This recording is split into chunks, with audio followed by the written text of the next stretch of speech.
veux que l'algorithme de Google bosse vraiment pour toi?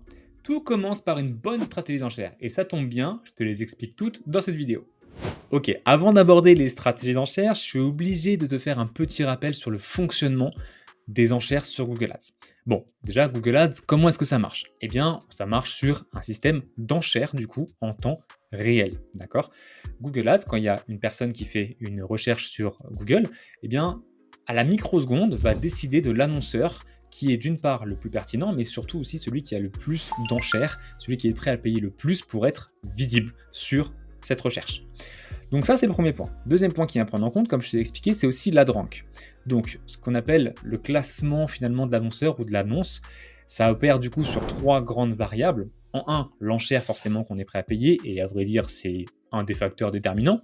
Deux, le quality score de l'annonce, le fameux score sur 10 que tu retrouves au niveau des mots-clés. Tu as une petite note sur 10, et bien c'est parce qu'en fait Google va venir jauger de la pertinence de ton annonce, et il va jauger de la qualité et de la pertinence de ton site internet par rapport à la recherche utilisateur. Et enfin, bien sûr, le contexte de la recherche, c'est-à-dire que forcément, si on cherche un plombier par exemple à Paris, on va éviter de faire apparaître un plombier qui est à Marseille par exemple, ça n'aurait pas de sens. Ok, maintenant que tu sais comment fonctionne Google Ads, on va pouvoir parler des stratégies d'enchères. Alors, il y a deux grandes familles de stratégies d'enchères. D'un côté le manuel et de l'autre côté l'algorithmique. Chacune de ces deux familles, finalement, a ses avantages et ses inconvénients, et aussi ses prérequis obligatoires. Du côté de manuel, on retrouve du coup deux grandes sous-familles, deux grandes stratégies, le taux d'impression cible et le CPC manuel. Le taux d'impression cible, on l'utilise généralement sur des campagnes de branding. Si tu veux, c'est une stratégie qui va te permettre, où tu vas dire en fait tout simplement à Google, je veux être visible dans 90% du temps, par exemple en première position, et je suis prêt à payer tant d'euros le clic. Le CPC manuel, c'est simplement, tu dis à Google, je suis prêt à payer tant d'euros le clic. Voilà, tout ce qui est au-dessus, tant pis, tu m'affiches pas. En termes d'avantages sur la stratégie manuelle, ça va être forcément que ça va t'offrir beaucoup plus de granularité, beaucoup plus de contrôle sur tes coûts, sur combien est-ce que tu es prêt à payer pour tel ou tel mot-clé. En termes d'inconvénients, forcément, c'est que c'est beaucoup plus technique, tout simplement. En termes de prérequis obligatoires, ça vaut de toute façon pour les deux grandes familles de stratégies d'enchères, c'est d'avoir un tracking des conversions qui est hyper efficient. Et c'est encore plus important sur l'algorithmique. D'ailleurs, en parlant d'algorithmique, allons-y du coup. Dans les stratégies algorithmiques, on a maximisé les conversions, maximiser la valeur de conversion, un peu tout ce qu'on a maximisé en fait au final.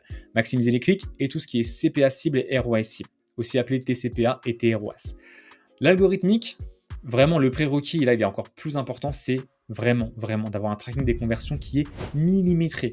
Les objectifs au niveau de ton compte, ils doivent être parfaitement suivis.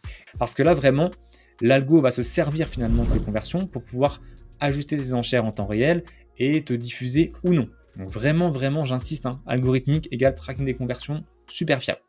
Bon, maximiser les conversions, la valeur de conversion, tu demandes en fait à Google d'aller chercher le plus de conversions possible, et ce, qu'importe le CPC, qu'importe le clic, qu'importe l'enchère. Maximiser les conversions et la valeur de conversion, il faut l'utiliser avec parcimonie, ça peut être très puissant pour découvrir son marché, un petit peu les coûts, parce que c'est dans ce genre de stratégie d'enchère que souvent on retrouve des CPC à 30, 40, 50 euros parfois. Un clic à 50 euros. Ça fait quand même un petit peu cher le clic. Ensuite, on a maximiser les clics. Et là, vous allez me dire, je sais déjà que les plus débutants d'entre vous allaient me dire, mais je ne comprends pas la différence entre maximiser les conversions et maximiser les clics. Quelle différence? La différence, c'est plutôt dans la qualité du trafic. Tu vas être bombardé, tu vas avoir beaucoup de trafic, mais pas forcément énormément de conversion. C'est souvent du trafic de moins bonne qualité. Je te déconseille fortement le maximiser les clics. On va l'utiliser, c'est une stratégie d'enchère qu'on va utiliser souvent quand on veut chercher à étendre le compte et qu'on a déjà plusieurs campagnes qui tournent très bien et qu'on a du mal à aller chercher encore plus de volume. Tout ce qui est CPA cible et ROAS cible, là vraiment ça commence à être intéressant. Généralement, quand tu as bien fait ton travail et que du coup, au bout d'une semaine, 2 semaines, 3 semaines, 1 mois, tu commences à avoir des résultats. Mettons que tu as un CPA par exemple à 50 euros, donc un coût par acquisition à 50 euros, et un CPC à, je sais pas, à 2, 3, 4 euros par exemple, on va dire 2 euros, et tu vas pouvoir dire au système, ok, maintenant je veux que tu arrêtes de maximiser les conversions et aller partout. Maintenant, c'est plus n'importe quelle conversion à n'importe quel prix, c'est je veux des conversions à X euros. Vous allez me dire, Maxime, pourquoi est-ce qu'on n'a pas commencé par là? On n'a pas commencé par là parce qu'on ne savait pas. Si vous avez déjà un business qui tourne, un compte qui est déjà assez mature, et vous avez déjà des données à ce niveau-là, toujours pareil, à condition que le tracking soit bien installé, alors vous pouvez sélectionner le TCPA ou TROAS, qu'importe, bien sûr, sans aucun problème.